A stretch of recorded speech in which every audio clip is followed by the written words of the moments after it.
This is Ed Parker's crest. It's actually the second crest that he used in his associations. The first was the fist patch, which was for the Kempo Karate Association of America, the IKKA.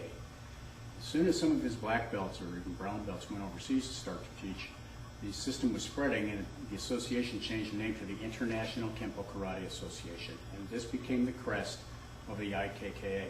There's discussion about who actually drew it, but I'm not going into that right now. What I want to talk about is Mr. Parker's crest. And any student of the system really knows what these things mean. But the roof, or the top of the patch is a roof, symbolizing that the association protects those within it. The sides are curved, like on a Chinese temple or house, which is, in their thinking, is to deflect evil. The bottom is the shape of an axe.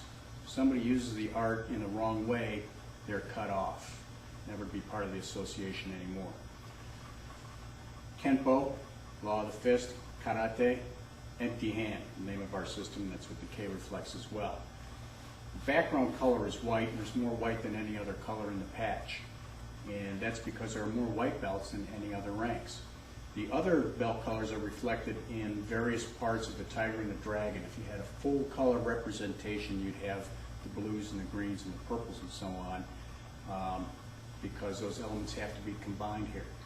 And the dragon is red, which is the color of mastery, which is why black belts have red stripes on their belts. And he's above the tiger because of the spirituality and the knowledge. However, the dragon has to know what the beginners know, so the fins are yellow. The tiger represents the physical strength, so we have the yin and the yang aspects of the earthly strength, physical power, and the spirituality and the wisdom of the dragon together, with the dragon being on top. Now, the circle here, circular motion, and that Parker called the alphabet of motion and so on, and the circle is gray. And they say gray because it represents the gray matter of the brain. So we want to be thinking about what we're doing, not just doing things because we're told to do things. And we have the Chinese writing, and it's Chinese calligraphy because we are based on the Chinese system.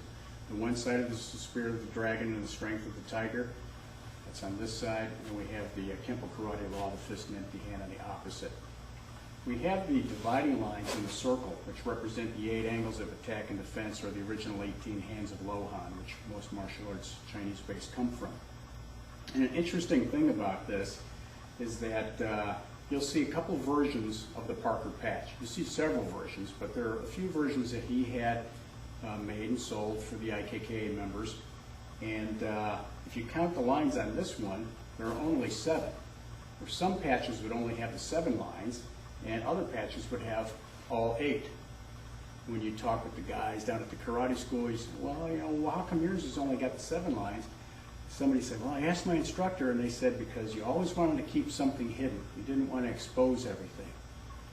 So I went to Ed Parker because I studied privately with him, and I was the guy who would ask him the question. I said, what's the deal on the missing line? And I told him that story about keeping something hidden. He said, nah, it's simple. Patchmaker made a mistake.